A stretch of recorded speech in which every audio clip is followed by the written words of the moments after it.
I think you're going to enjoy our podcast. It's going to be fun and informing. Let's cover a few hot topics like we like to do at the beginning. And of course, we've got to start with COVID. While the Delta variant is having a strong impact, there are some signs that the tide might be turning a little bit in some markets, maybe slowly, but we do see some change. We see some cases in some areas continuing to rise, but at a slower pace. And this gives rise to the hope that the business and consumer activity that can keep we can keep the economy on track towards the pre-pandemic levels. We are getting mixed signals though, and we saw this morning that nationally new cases are up 12%, and hospitals are starting to fill again, and the deaths were up 23% from before. So again, mixed signals, slowing in some areas, growing in some others. Many medical professionals forecast that Delta will peak nationwide sometime in the fall, so our fingers are crossed, particularly for everybody in our industry. The numbers are still worrisome, as I said, but it seems to be moving in the right direction. Daily vaccination rates seem to be rising among Americans getting their first shot. In fact, this has risen more than 70% since mid-July. And we saw today that the Johnson & Johnson announced that their booster shot, when taken, will give a 9 times factor of potency in antibodies against the disease. So we certainly recommend everybody getting the booster, as we've been saying. As we look at the other events going on in the industry, we mentioned last podcast that the IAAPA show in Asia that was originally scheduled for this month was canceled because of COVID concerns in Asia. But in the meantime, good news on that front is the IAAPA European show in Barcelona is still scheduled to be a live event on September 28th through the 30th. And we're happy to hear that because we know members, particularly operators and suppliers, have missed seeing one another, getting together and having face-to-face contact. So hopefully everything stays on track there. Continuing on into our November meeting in Orlando, which is still set to go ahead. And it looks like people are registering. I know the ITPS team has made all of our reservations, both air and hotel, and we'll certainly be there. So we look forward to seeing all of our industry friends again. We miss you. One of the new things that was announced this week, which was really interesting, was the Disney Genie program. And if you missed this, it's Disney's big news. They have introduced a new program called Disney Genie. It's a free service with some special perks that cost extra for some people that want to take that path, but everyone can use it through the Disney Experience app. It asks guests about their preferences when planning their trip, and from that, it will create a personalized itinerary for them, giving them an entire day mapped out, and will continue to update their itinerary through the day so they can make the best use of their time. It creates what they're calling a tip board that shows favorite rides and attraction displays and current wait times and forecasts future wait times. So a guest can decide the best time to go on a ride or go to a restaurant or do a little shopping. It's basically a personalized virtual assistant that is at the guest's disposal during their entire visit. And it's in real time, so it's pretty amazing. We've looked at it carefully, and we think it's really going to be a win-win situation for the guests, for Disney, and for our industry, because there are some companies that are pioneering and working on something similar, but this one certainly sets the bar. Over in Beijing, it looks like Universal Beijing is set to open. It's going to be their largest studio theme park yet. It is doing a soft opening, which they started in May just for their team members, the resort team members, but now it's extended to the general public. And we hear that the trial operation are set to go forward on September 1st. So invited guests will experience selected rides, attraction shows, dining, and based on their feedback, then the park will look to adjust their operational practices as we do in the industry to create a better experience for the guests. So we're excited about a lot of things going on, and mostly I'm excited today about my two guests. We have two longtime friends of mine, going back many years, and in IAAPA, probably 40 plus, at least for one of them, and close to that for another one. My first guest I want to introduce is a well-known member of the industry, Chip Cleary. He is currently senior consultant to Europa-Park in Germany. Chip's a 40-year veteran of the attractions industry, and after starting as a scenic and lighting designer, Chip worked his way up to vice president of Adventureland Amusement Park in New York, where he oversaw the rebuilding and the operation of the park. He supervised and designed the construction of a wonderful water park, Splish Splash, and was the park's president until it was sold to Palace Entertainment. Chip joined Palace's executive team after that, where he remained until he became president and CEO of IAAPA in 2011, and did a wonderful job coming in there on the fly to help guide our association.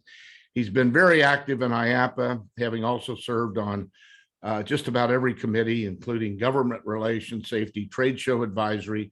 He was on the board of directors until he became chairman. And in 2013, Chip returned to the theme park operating world as senior consultant to Europa-Park, where he works directly with the Mack family on a wide range of assignments. He's done an amazing job over there, helping Roland and his family and the team grow and expand that operation to, I believe it's the second largest park in Europe now, and certainly one of the most beautiful parks in the industry anywhere in the world. So Chip, I want to welcome you. Our next guest is equally active in IAAPA and been a great friend for many years, Rob Norris. Rob's president of Seabreeze Park in New York. Rob started working like I did as a teenager in various departments throughout Seabreeze. He then received a degree in civil engineering, after which he was promoted to general manager. And after that role, he became the park's president. He's been leading Seabreeze Park's development and progression for over 40 years now. He's also been very involved in IAAPA, serving on, like Chip, on most every committee of the board of directors. And he too is a former chairman of IAAPA and did a yeoman's job for our association as treasurer, keeping us solvent for many years. So we truly appreciate that.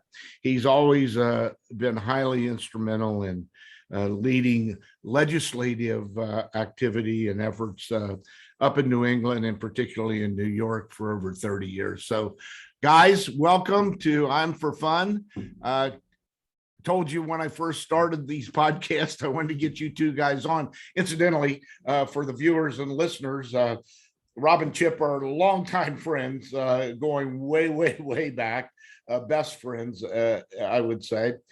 So I said to him when we were doing this, I want to get you on and get you in together, and we'll have a little fun. We'll talk about the industry, and we'll tell a few stories. So maybe I'll start, Chip, with you, and maybe just give us a brief background on how I gave it on where you started in your original, but how you moved in and why you stayed in the industry.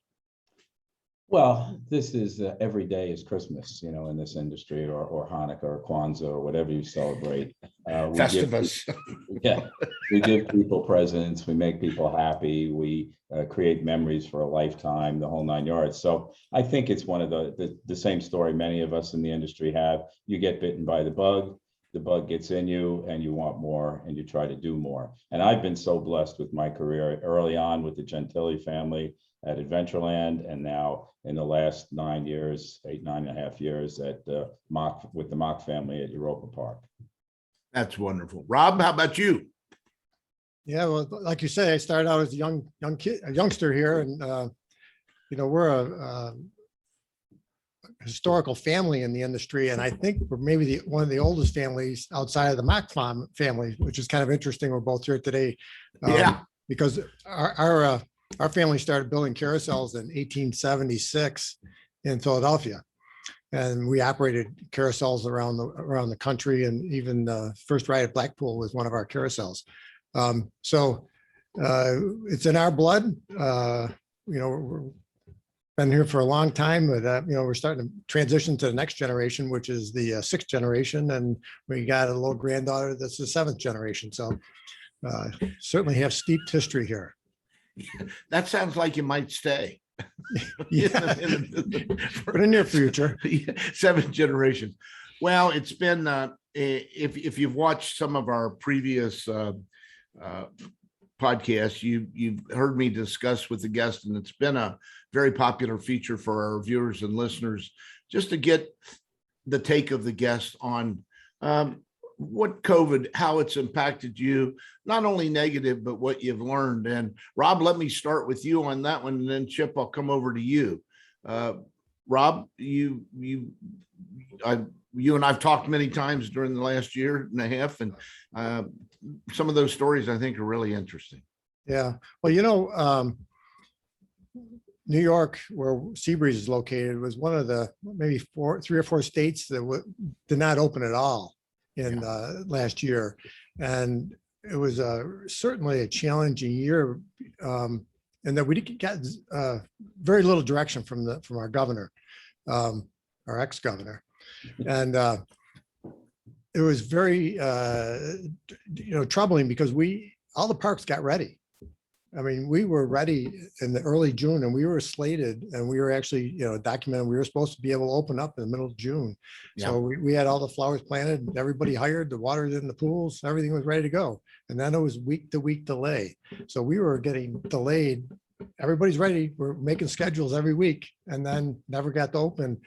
So around maybe the first week of August, we pulled the plug. Some parks did it earlier. Some people waited. The New York City parks, we have a longer season. They really were struggling because they have a strong fall, and they just kept hoping and wishing that they could get some sort of direction, but it was never to happen. So obviously last year was very discouraging. We all lost a ton of money. There was no doubt about it. The one thing that good came out of it is it really strengthened our relationship with all the parks. And, I'm talking every day, that was my job last year, trying to get the parks open in New York. And we talked, daily or weekly, trying to figure it out and figure out different paths, but it never came to be.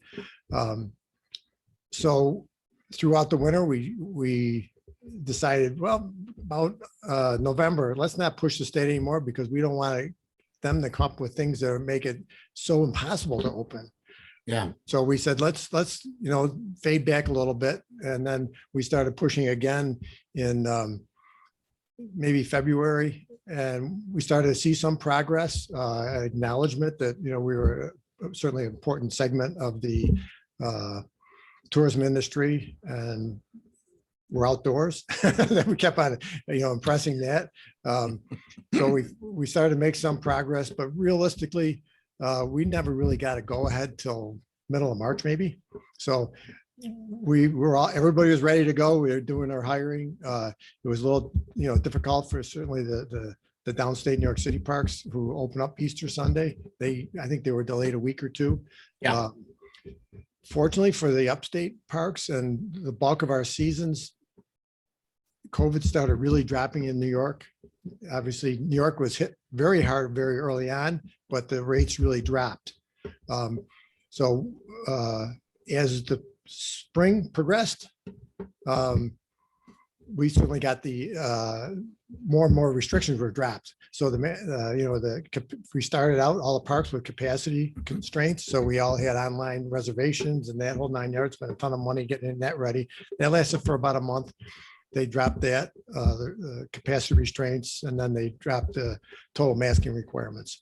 So by the time most parks were open mid-June, we were pretty well fortunate enough to be able to open wide open. Ready to go. Results, most of the parks had a very good year, especially in New York. I've talked to a lot of parks around the country, the family-owned parks, mid-sized parks, and there really seems to be a really a strength in the season. And what we found here at Seabreeze is while our attendance is a little soft because we can't have the corporate outings, there wasn't enough time frame to book them. Mm-hmm. We certainly the retail casual trade coming in, it was very strong, and the in-park spending was through the roof. Rob, do you think the corporate outings business, we saw it change in 2007 with the recession, Yep. and it came back a little bit, not as large as it was before throughout the industry. Do you think COVID will have an impact on the future of the corporate outings? With people working remotely? Good question. Let me know the answer, please. We'll go to Chip in a minute. Yeah, it's an interesting deal because our group outings is still a strong part of our business, and Sure. 30% of our business. We're very much a picnic park, and we got nailed in 2008. That there certainly was a slowdown, and it took a while to rebuild from that. I don't think we ever got quite back to that point. Yeah, nobody did. Right, but we've seen some actually resurgence later this summer, and we've had in August some very good sized groups and some new groups that we haven't had before. So I think a lot of it was we have strong indication from our big corporations that they want to come back. But Yeah. One thing they didn't want to do is put all their people in one place. That's what I wonder. When they have split shifts or longer things, they didn't want everybody in one place.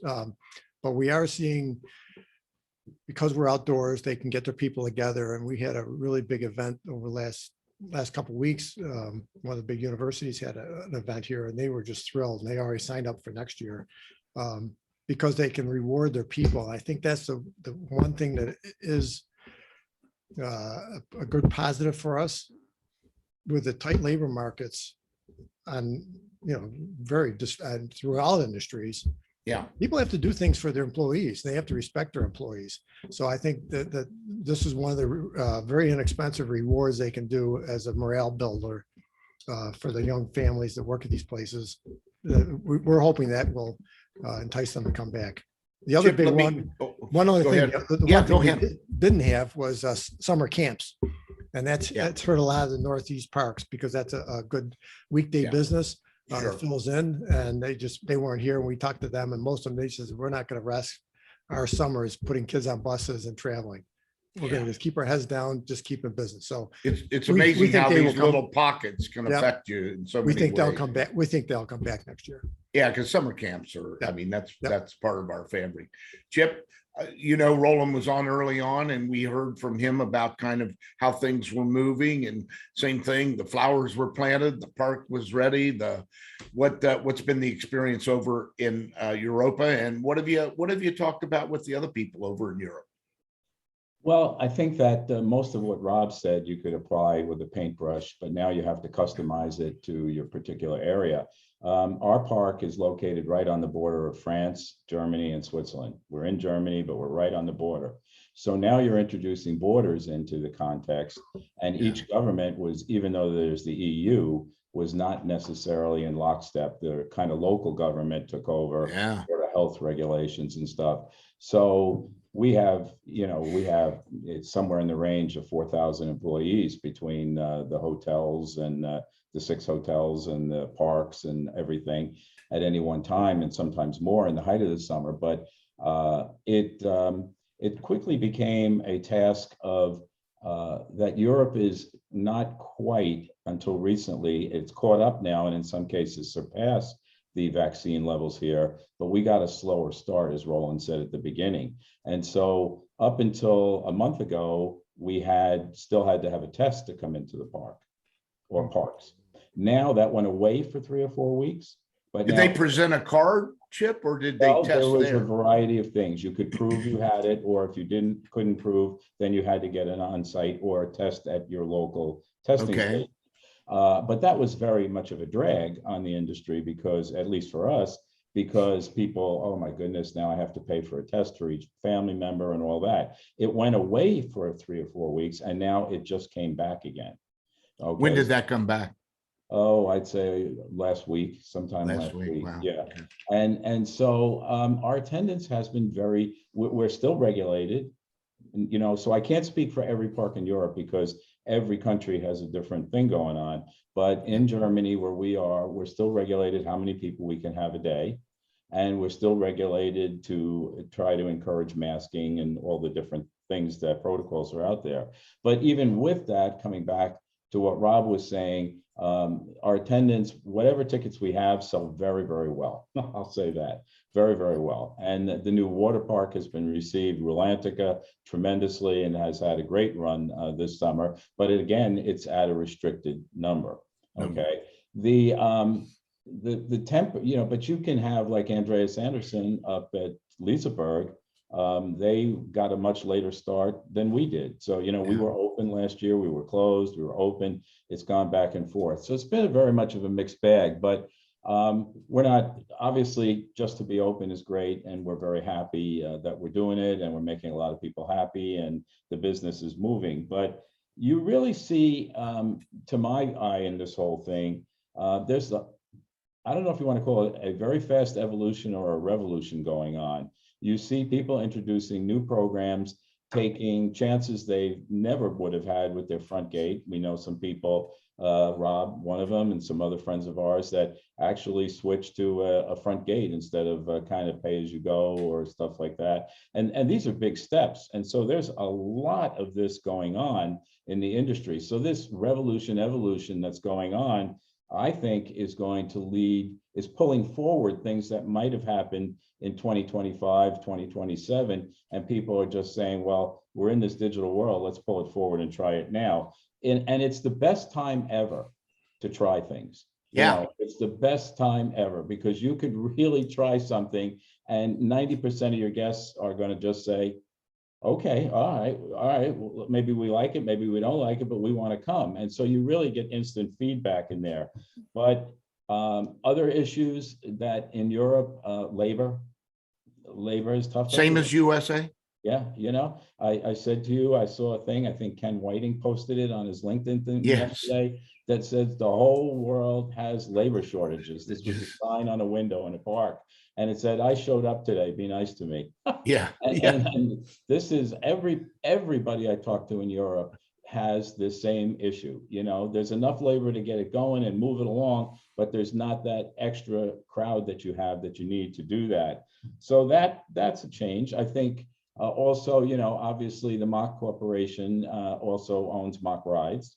And obviously we're still very busy because things we build take a while to build. And have to put them in the pipeline. Always looking for more. But at the same token, you know, you're hearing from people, hey, I like a ride that needs less ride operators, you know, and things like that. And with automatic lap bars and things like that, which we do, automatic locking and everything, there's a lot of things out there that you see getting pulled forward in the industry that I think the labor issue may be with us for a number of years. And finally, I think you begin to learn less can be more.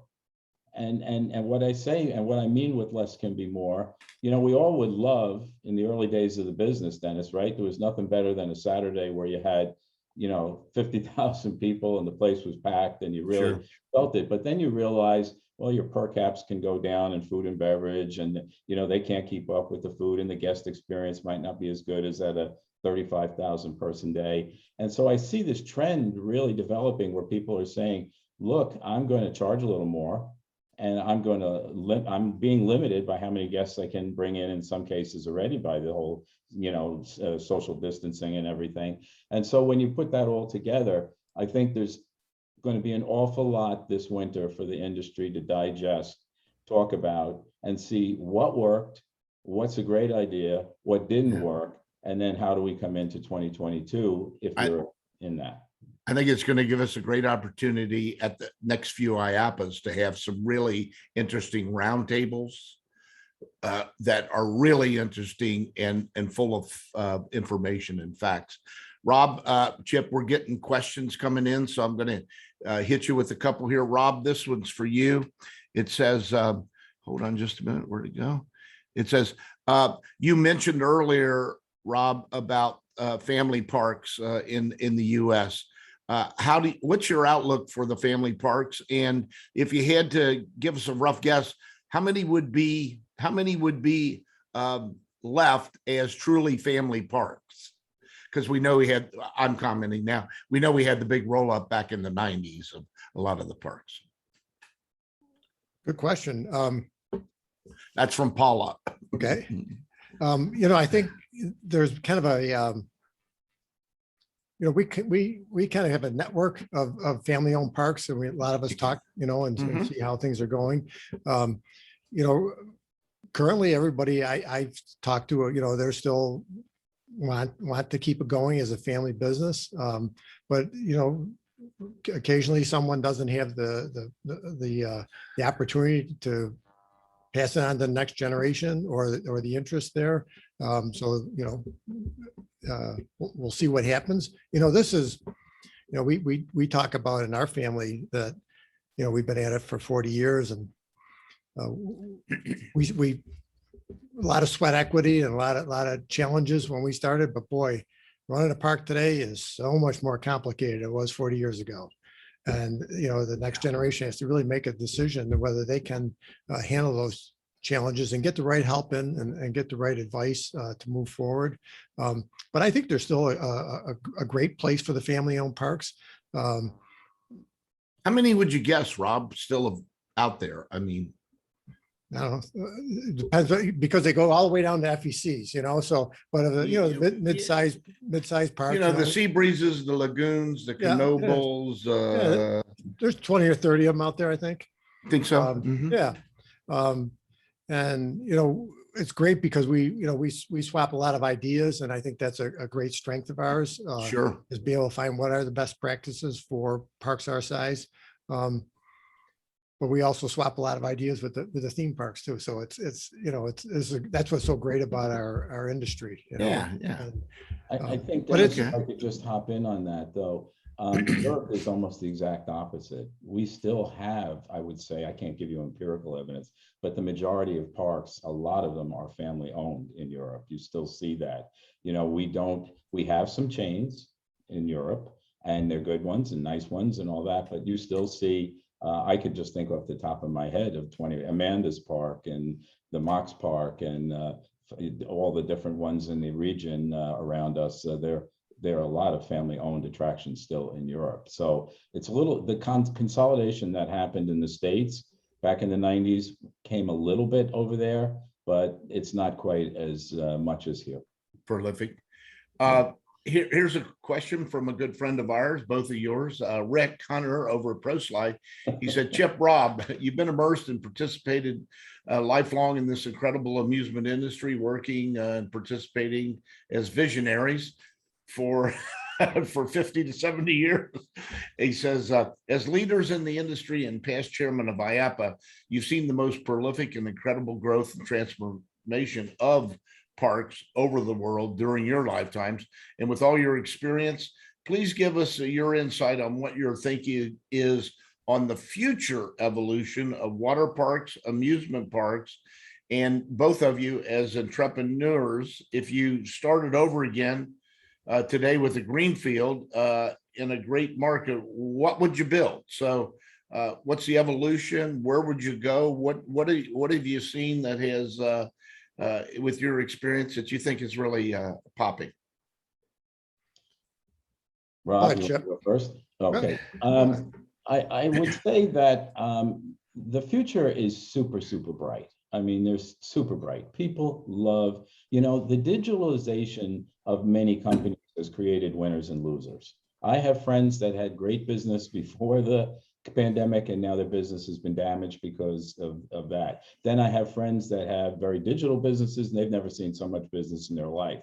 But the one truism here is that the theme park business, in a lot of ways, we are living on the digital curve, but we're able to use it for storytelling, for ticketing, for admissions, Disney's Genie app, all the different things that are going on. And so my experience now, you know, early on in my career, I built outdoor attractions a lot.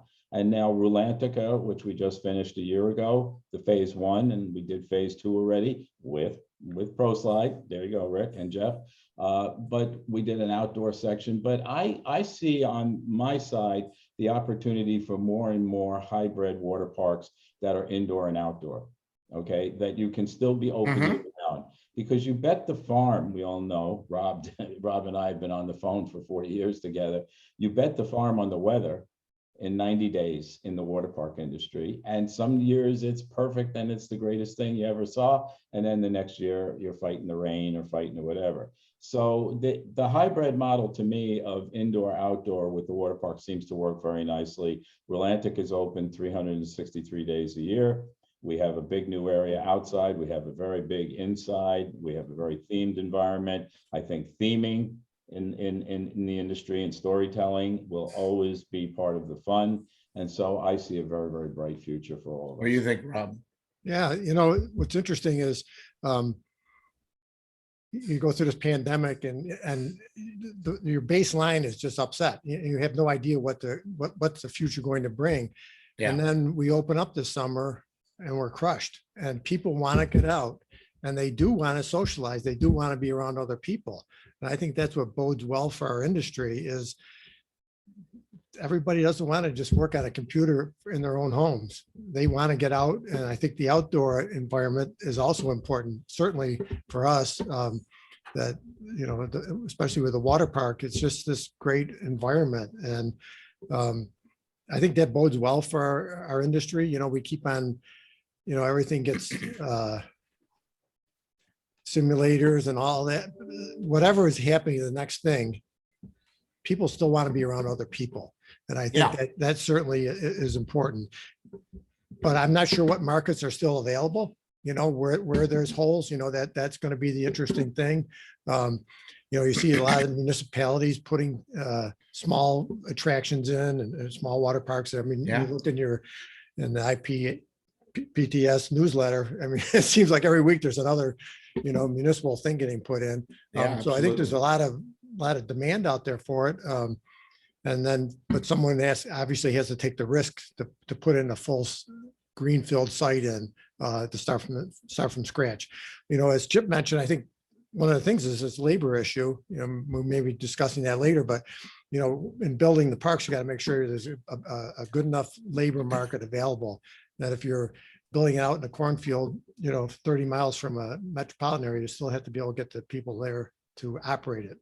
Yep, that's the challenge to me. Yeah, well, that problem is not going away Labor Day or December 31st. It's going to be here. Chip, do you have you heard anything about the new Lego situation up in Goshen, New York? I've heard that they had great attendance, people were moving. Have you heard anything about the labor situation up there at all? Or Rob, have you? I have no personal connection to the labor situation there, but I would say that they had the advantage. It's their first year. It's something brand new. It's exciting, you know, locally, the kids are excited about that kind of stuff. And so Rob made a comment to me the other day, we were on a call about how when you lose a year, what happened, you know, usually that family that works for you during the summer, every summer they're working, and then in 2020, they weren't there and they did something else because the park was closed. So you broke that continuity line, and all of a sudden now they dumped out, and not all of them came back into the market for the park again. They said, oh, I did that for 5 years. I'll do something else in the summer now. Right. So I think Legoland had the advantage, hopefully for them, that opening as a big new attraction and the big new toy in the area was something that would have helped them. I think Nick Varney made the right decision in holding back on 2021 or 2020 like he did, because, you know, they could have accelerated that. They could have gotten open. So, Yeah, well, but they have couldn't you open heard in anything, Rob? well, they couldn't open in New York, so I think Yeah. that was a good. That was a Yeah, good I mean, move yeah. anyhow. And I think that possibly that helped get all the parks open because New York State had a lot of money in there too. They were their partners, but I think also they were very smart that they opened the park a little gradually. It wasn't everything open day one, so they were able to get their feet wet and Yeah. open it. And Rob, here's a question for you. It just came in as you were speaking a moment ago. It says, Rob, is a small family oriented park operation. How challenging is it to reinvent the park's offerings if you have limited budgets? Because you're not a Six Flags or a Cedar Fair or a Universal or a Disney. Yeah, well, that's what when I one of our things, you know, we have to pay them, we have to pay it back, you know, it has to pay off, you know, we can't balance it off of different parks, you know, so it's very challenging, you know, and as our revenues increase, but everything goes up, and the cost of certainly new attractions are you know, it's getting really pricey, and you have to really balance it out with putting in the right piece. So that's what keeps us in business, is making those right choices. And I always say we really can't let our ego with our peers get in the way of the smart business decisions. And, you know, we all want the biggest and fastest and best, but we have to make sure it's scaled properly for us. And I think that's one thing we've been successful for, and we know we have to make the right decisions. Well, I think your first comment, we have to pay it back, says it all. That's at the end of the day, that's what it is. Yeah, I'm sure when people are sitting around the table behind you in the conference room, that's very much in everybody's mind. Chip, here's one for you. Pam, scroll up to that last question that just came in, kind of the water park. It said, Chip, with the labor issue and your background in water parks, how do we design the new medium-sized water parks? This is from Travis Burke. He said, is this the push to eliminate deep water pools like wave pools and shift to shallow or no water attractions at the parks? What do we do? Well, as strange as this may sound, I'll answer it from another angle first. Over at Europa-Park, we have been in the housing business for a long time. A long time there. So we have employee housing, and we just finished in late 2019, early 2020, I believe, the first phase of a new campus of apartment buildings. Eventually we'll have a daycare center and more things. And so I think you're going to have to start to think, even at Splish Splash, we were using quite a lot of people from foreign exchange programs. Yeah. You have quite a lot of people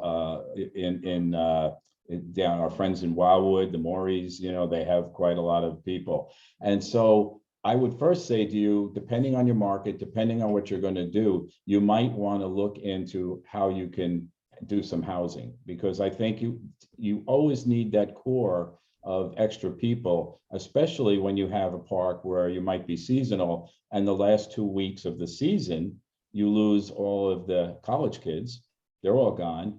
And now if the high school kids aren't there. To come back to Travis's question, I think that I've always been a proponent of 90% shallow water experiences. That's been my modus operandi from the beginning. Rulantica is 90%. It has the Shotgun Falls type ride where, you know, you drop into a deep pool, but that's one lifeguard at the top and one person at the bottom kind of situation. And so I agree with that. The deeper you go, the more it gets. I think Rob told me the other day, Rob, correct me if I'm wrong, he had to lighten up on the lazy river this week and not operate it because it takes 9-10 people. And so I'm looking forward to more and more working in partnership with the lifeguarding community on different technologies to expand the range of one lifeguard. I know that at Europa-Park, we added, now we're a big company and all this, but we have a big master control room. It actually looks like a television control room. And we have a lifeguard in this control room. And we also have, which I thought was very creative from Michael Kreft, at Europa-Park Van Buren. All of our head swim lifeguard team are all in this room, and their desks are there. And it's a monitor, big monitor, huge monitors all over the place.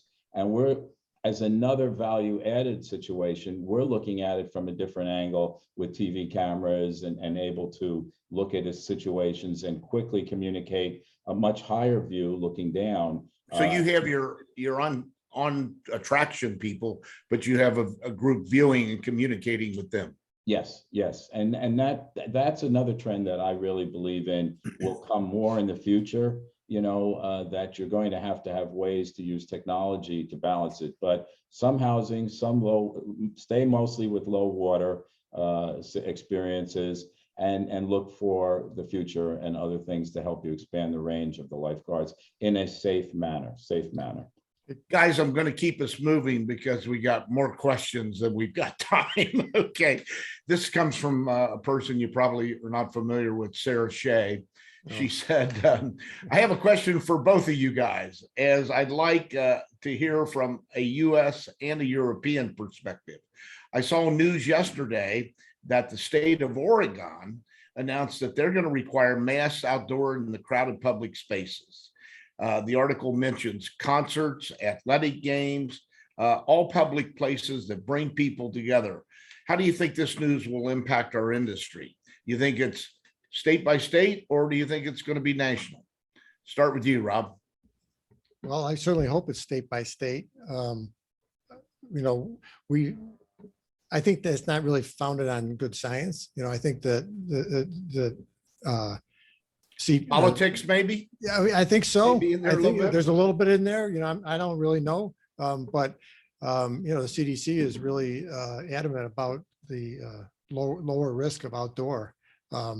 You know, we opened up with masks, and it's certainly tougher park to run with masks, and it really creates a lot of conflict. And obviously, the parks that were open last summer had a lot of challenges with it. So, you know, we hope that the bulk of the season is done, but we're a little, from our standpoint, we got to get through Labor Day. But, you know, the parks that are open this fall, and certainly I think the Halloween season is going to be a big challenge for a lot of parks. And especially when they have the mixed indoor and outdoor, I think that is going to be some really tough choices to make. And I'm just hoping that, as you say, things are flattening out and heading downhill versus keeping expanding. Well, you know, tough. The parks called a lot of audibles in 2020, particularly as it related to Halloween and that end of the season. And from Disney to the smallest, everybody who was doing Halloween moved their attractions outside. I mean, they had to adjust. And of course, Halloween is a shoulder to shoulder, in your face, scary situation. So, and I have seen, and I've tracked this here at ITPS for years, Halloween's a make or break event. It's the largest single event in our industry. It used to be nationally, now it's globally, since people have imported it and we've exported it. So you're right, Rob. That's going to be critical. This next question is specifically directed to you, Chip. Please feel free to answer however you like, but I think your future depends on it. It says, this is from this is from a gentleman named Roland. He said, Oh boy, I'll do it with my best German accent. I'm wondering why my trusted consultant does not show up ever over here at Europa-Park. Is he getting lazy? I went back in June. And what year, he asked? What year? I've been working from home. I came home in February a year ago, and actually went to the IAAPA board meeting out in California, and was actually at Disneyland 2 days before it closed. And Disneyland was packed that day. Yeah, I remember that meeting out there. And so to Roland's point, and obviously Roland is such an amazing person. I mean, to have had the opportunity in my life to have worked. Rob, here comes the No. Roland, is that what you wanted to hear? No, wait a minute. I mean, I worked with Larry Cochran. I worked with the late great Al Weber. I worked with Tony Gentili, who was not known in the industry, but taught me so much. And then to spend the last 8 or 9 years with the Mack family and Roland has been a beyond belief dream for me and my palette of things I like to do. So I have a plane ticket now, and I'm supposedly coming back in September, and I am supposedly going also to Barcelona for a couple of days for the trade show and the board meeting. This will be almost my last board meeting, Dennis. One more after that in November, and then I'm sure I'll be held over by whatever popular demand for 1 year. I dearly, dearly miss, you know what? We've all gotten by with the video. We've all used it. We've all gotten by with it, but it doesn't create the energy of sitting with people all day. It doesn't create the energy, especially I know how we work at the Mack universe. And that is sometimes in the evening, we'll sit and have a beer and a glass of wine and talk about everything. And the best debates and the best ideas always come out of that last hour of the day where you're sitting there in a more relaxed thing and you're not there to score points or do this or do that. And so, yes, I agree with Roland, and I will be back. Roland, I think he's coming back because he wanted. Guys, let's shift gears a little bit here. Let's go to IAAPA. We've had a couple of questions come in on that. And it said, how do you feel about, and we've been asked this every podcast for about the last 6 or 7. It says, how do you feel about our industry as it matures and our shows as they have expanded? Are obviously Orlando is the Mecca. This is coming from Paul S. Orlando is the Mecca, but we have Europe, we have Asia, we would have had South America. How do you feel about the regional aspect of the business? And what's your outlook? Sorry, I can't read it. What's your outlook for the future exhibits? I mean, I can tell you, you know, I have been just like all three of us. I was a chair, and then through the magic of the industry, I suddenly became the CEO for a couple of years to help reimagine what IAAPA could be. One thing I have learned, we tried at IAAPA, really, we pivoted on a dime. We did a digital event last year to try it out. The staff really banged it out. It was an impossible deadline to do. And yes, we did a digital event. And yes, the digital event works. And yes, over the next 20 years, it might get better. But consistently, the number one thing we heard was from our M&S community is making connections is much easier in a personal setting where you can see the person, where you can talk to the person, where you can debate the person, maybe you go out to dinner with the person. And so there is there's a real thirst to get back together again.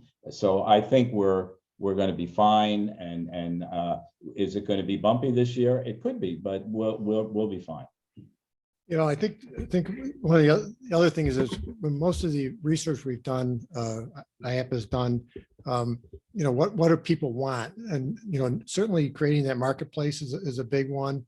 I think networking is always one of the top things that people want to do. And like Chip says, the in-person, face-to-face, you bump into them and, you know, wherever, and in the bar at night or, you know, in the halls of the convention centers. People want to network. The other thing that there's a big thirst for is education. And it's certainly, you can do that remotely, but there's a lot of, it's really very dynamic being in person in the convention center. And there's that need for that globally. And, you know, the other thing is the question was about the regional versus the US show. It's amazing how they've all grown together. You know, when we first envisioned it, and when I was chairman, they were just getting started. I was the first one in Shanghai, and the Euro show was just getting going. And boy, that was a big gamble, you know, both of those shows. And yeah, they were costly to set up. Yeah, but now you think about, you know, the globally. I don't know what the current, you know, the 1990, the 2019 numbers were, but, you know, you're talking above 50,000 people are going to these shows. Well, you saw that's a huge growth. I think the forecast showed that China would be the leading attraction developer and attendance by 2025 in our industry. They would have the highest attendant, whether that stays on that track now after the last 2 years. I haven't seen that number revised, but it tells you something about where it's going. And Dennis, real quick, it's amazing for those of people who have not gone to the Asian show or not got to the European show. They are, years ago, they were more small booths, small things. Now it's the same big booth as you see in Orlando for a lot of manufacturers in 3 places in the world. So the shows are dynamic to their regions now. Yeah. Well, as you guys know, Rob, you and I started out, Chip missed it by maybe a year or 2, but you and I went to the Sherman House in Chicago when we walked the entire floor in 25 minutes. And then you said, what are you going to do? And they said, well, let's walk the floor again. That's right. Do it backwards. Yeah, you kept doing that. And now, Chip, you would have a better handle on this than I. What's the GLA of the total show now? We're over 1 million square feet, aren't we, by? Well, I mean, if you take, there's so many different things going on. You know, in Orlando, we take the entire building, and then we were about to move into some of the other building because the older building, because they're about to expand the convention center, the Orlando big hall that we're in is supposed to. Now, I'm not up to date on the moment, what's happened, that's been delayed and stuff like that. And in China, the show has just grown exponentially in square meters over there, and the same in Europe. And it's interesting because, you know, we're so used to Orlando with the one big building, but in Europe, the convention hall business has always been more like medium-sized halls, and you have to put a string of them together. But our team has done such a great job knitting these things together to make it seem like one unified concourse and one unified hall. Most years in a normal time, there is more people want to exhibit than we might even have space in 219, 218 in that area. Yeah, it's going to be interesting to see Orlando. I mean, we're going to have attendance. We're going to hold the show unless something crazy happens in the next few weeks that none of us can anticipate or foresee. And it's very similar to our businesses. You know, there's a growth there. You got to it's got to be re-energized, and it's going to take a time to build back up. There's no doubt about it. Well, I think Hal McAvoy's done a great job leading and cheerleading and moving it along from a business standpoint. We know Hal's background. He's a good numbers guy, so he gets the financials. So we're solving.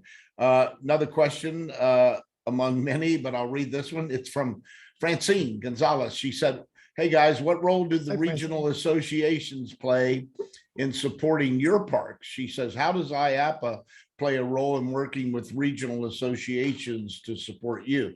I'll start with you. Give us a brief one, Chip, because we're running slight here. I can only say that Jakob Val and his whole team over in IAAPA Europe every day had some information from here, from there, what's happening, what the government was doing here. And that was the number one thing. You feel helpless because you're not seeing our plight on the news. You have to find out, well, what happened over here and what happened in this country and what rule. So Jakob and his team constantly delivered a lot of information to us that was very helpful. Rob? Yep. And then from government relations in the States, I think there's certainly a much bigger outreach now with IAAPA working with the regional or state associations, whether it's the New England or California or New York Parks and New Jersey Association. In fact, we had a call a couple of weeks ago, you know, just coordinating the whatever cooperation support we can get out of IAAPA. And I think there's certainly a extreme importance for that, because whatever starts in one state will spread. And so there needs to be the exchange of knowledge of what challenges are out there. And that comes from the grassroots up and spreads into from any state. And then if that gets filtered to IAAPA, we can disseminate that around. Very important. Well, as you said, Chip, all three of us have been chairman. We've all left a mark on the industry and tried to help improve it. I know when I came through the chairs, we were as an association, and this was long before I got to the chair, but there was Lee Darrow and Spurgeon Richardson and Boo Kintorp and few others that came. Yeah, exactly. And we were, quite frankly, you have to admit it, back then, I'm going back 30 years now, we were an international association in name only. Yeah. We only had one international member on the board at that time. And we, part of our long range plan that we developed back then, I think it was one of the first, if not the first, and I think Tom Wages was involved with that as well, former chairman. Our goal was to make it an international association. Well, 30 years later, it is safe to say. And I think at that time too, our membership was like less than 10% international. And I think, aren't we close to 50% now? International, if maybe not eclipsed, I'm not sure by now. It's getting into that region. I think we have a lot of, right now, the numbers are all fluctuating with everything, Yeah. but I'm quite sure that IAAPA will be fairly balanced. Remember, America was kind of the home base of the theme park industry, and so, but Yeah. Europe is really catching up to, and in some cases surpassing, and China, oh my goodness, you know, Beijing, Tom Merman and Universal Creative are opening their park there. So I know from us at Mack and Mack Rides that we are very, very bullish on the industry going forward. Is there short-term challenges? Of course, but very bullish going forward. Okay, staying with IAAPA, we've all been around a long time and we have all seen a lot of things and met a lot of people. Chip, I'm going to start with you. Give us a story. Rob, be thinking of something you can tell. Chip, what's some of your most memorable, fun moments in the industry, things you saw or happened at the time that don't happen now, or that do happen now?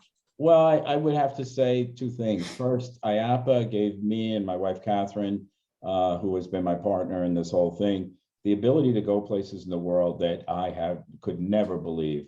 I've been to Japan, I've been to Dubai, I've been all over Europe, I've been all over China. I visited Gerardo Arteaga in Chile. I visited with all the Latin American community. And the one story I can tell you all the time was these people always rolled out the brass band for you. I mean, they were just so happy to see somebody from the association, from the thing. And so the story I think Rob and I both remember was the trip to Scandinavia. And this was a trip visiting a lot of the great attractions, Gröna Lund and Liseberg and all the others. And it involved a little bit of alcohol. It did involve a little bit of alcohol. Are you kidding? Yeah, just a little bit. And I am not a big drinker to start with. Are you kidding? I know I'm not, but I would say the memories of that trip were incredible. As vague as they may be, right? Yeah. And also the one at Europa-Park, we're rolling through the biggest party, I think, in the history of IAAPA in the dome, in our big dome. And I spilled a big glass of red wine right down Bob Masterson's white shirt. He turned around, I turned around. We were so amazed. But it always involved a little bit of alcohol, but a lot of emotion, a lot of passion, and a lot of kinship, friendships that I have for life. I got a call from Harry Henniger. Yeah, Henniger from Kennywood, who's been retired for a while in the middle of the pandemic one day. And you go, oh my God, Henny, how are you doing? So I have friends around the world out of this. Rob? I don't know if you remember, Denny, but you gave me my start in IAAPA. Me too. You put me on the exhibit award committee when I was a youngster, and that got me started. And Chip was sergeant at arms. Sergeant I'm 5'6", little guy, and you put me on as sergeant at arms, and all these people in the room were like 7-foot tall giants of the industry. Okay. And you both did amazing jobs. Yeah, I do remember that, Rob. Yeah, but just quickly, Chip had hit all those same high points that I had. The people, the experiences. But one memorable one, when I was in, you're as chairman, we had a summer meeting, and it was in in Italy. And we were, I think, Mirabilandia, and I had to go up and dance with the belly dancer. I'm not a dancer to begin with, let alone have Remember to be up that? there in front of the whole association with this belly dancer doing her best. So I was very embarrassed in that one, but you get through it, right? And so, I tell the other chairman coming up, never know what's going to happen. Be prepared. Yeah, and and on that last day when they take your credit card and the door hits you in the rear, just say goodbye, right? What's your And quote, Jim- Chip? Real quick, Larry Cochran's famous line there was, just remember, son, when you come, you're coming in a limousine to be the chairman. But 10 minutes after they take that gavel away from you, I hope you have $5 for the taxi ride home. Speaking of Larry Cochran, I'll tell a funny story. We were in New Orleans, and it was Bill Crandall and Larry Cochran and Errol McCoy and Lee Darrow and Mike Bartlett, and Gary Walks and myself, and we were all the kind of the young general managers. This was in the early 70s. You know, we're all in our 20s, and and we've been out having a little alcohol, and Cochran said, boy, I got an early flight tomorrow morning. I've got one, and I think it was 6 o'clock. Well, we went to Acme Oyster House or someplace, and we ate some oysters, and we all went back to the hotel. And I asked Larry what his room was, and he made the mistake of telling me. And when I got back to my room, it was about 10 till 2. And he had left just a little bit earlier, so he was already in bed. And I called him in his room, did a fake voice and said, "Good morning, this is your wake-up call. It's such and such." "Okay, thank you very much." And he went down to he got dressed, showered, everything at 2 o'clock. He doesn't have to be there till 7 or something. And he gets downstairs and he said, "My God, it's dark for," he calls me after this and he says, he asked the doorman, "Is it always this dark?" He said, "Yeah, 2:30. He said he just looked, he turned to the guy and he said, "Speigel." Denny, I'll say this. You should have a happy hour one of these sometime, okay? Yeah. And the admission to it is tell your best IAAPA story. And I can tell you one, God bless, about Gary's story sometime. God bless Gary and Elena. But at Europa-Park, that will beat that story you just told me, because it takes 2 minutes, but it's a classic IAAPA story. Well, before before we go and before we tell everybody goodbye, I'll just tell this, but when I got involved, Gary Walks, who was the guy who started really all the, he was Coney Island and he started all the King's parks. It was his idea. His father was on the board, and along with Harry Batt Sr. and Ed Carroll Sr. and all the really old Roger Shaheens and the guys that when we came in, they were the guys we all looked up to. And he said at their board meeting, they had a bar in the board meeting. And he said during the meeting, they would go back to the bar and have a cocktail at 10 o'clock in the morning. And this would go till they finished the board meetings. We changed that a little later in the history of IAAPA. But one of the great stories is too, there are 1,000. We're in Atlanta. A gentleman who was very active in the a family member in the New England Park Association, Doc Firestone. And Doc was about 75 then, so this is going back 50 years. So he couldn't hear, and he had hearing aids weren't where they were today. And Larry Cochran and this panel are up talking about building Six Flags in the parks, and Errol McCoy and the leaders of Six Flags at that time. And Doc Firestone in this big audience, we all sat on just chairs on the floor. He'd holler, I can't hear you. And of course, everybody's screaming up there at the top of their voice or on microphones. We all can hear fine. Doc Firestone is deaf. So at the end of the talk, after the Six Flags guys have talked about these new concepts for theme parks, this is before Disney ever came to our shows. Doc Firestone stands up at the end of the talk and he says, same old bowl of potato salad with just a little different dollop of mayonnaise on top, and he sits down. So in his opinion, nothing had changed in his prior 50 years. So that's as good. Well, guys, thank you very much. Appreciate you joining us this morning, and the people who are listening and viewing. We got quite a few on. I'd like to get you and a couple other people back at some point in time down the road, maybe as we get into 2022 a little bit, and have a little more discussions on looking at things. You guys have such great oversight and foresight as well on the industry. So thank you both. Don't leave me yet. Just talk about our next guest coming up, because we don't have a lot of time. We've invited Ash Smart from Harbor Park. You guys know Ash, great guy, comes from a great family, longtime member of IAAPA. Ash's family has owned and operated the park since 1977. It's in England, as you know, and his father Gary was very active in IAAPA for many, many years, and a great contributor.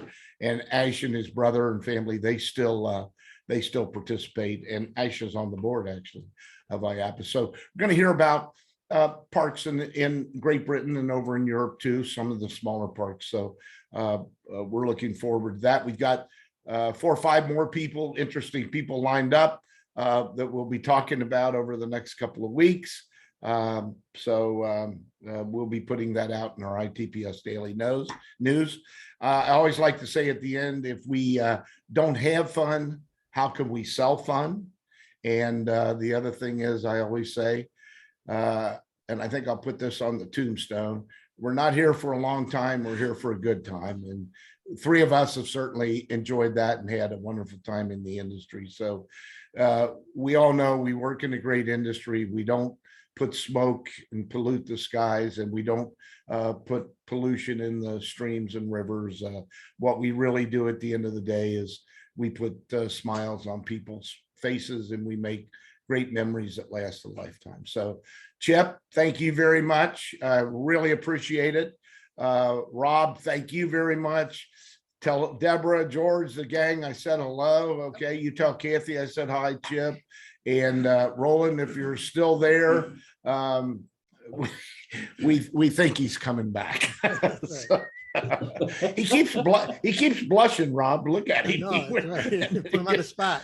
And in case you didn't know, Chip, you got your Christmas hat still on your horse back there. I mean, it's well, that's because, yeah, everybody, I leave it there on purpose real quick, but the little Santa hat is on the carousel horse for one reason and one reason only. No matter what you celebrate, every day in this industry, as I started at the beginning, is Christmas. And so, or Hanukkah or Kwanzaa or whatever you are happy to celebrate. But to me, I leave it there because every Zoom call, every time somebody gets on and goes, oh, Chip, let me tell you, by the way, you forgot to put away the Christmas hat. And then it gets me to tell the story. There you go. All right. Roland, thank you, guys. All the Mack, Gentili's, Amanda, hello. Thank you, guys, and thanks everybody for tuning in. We'll see you in 2 weeks. Take care. Bye-bye. Bye-bye.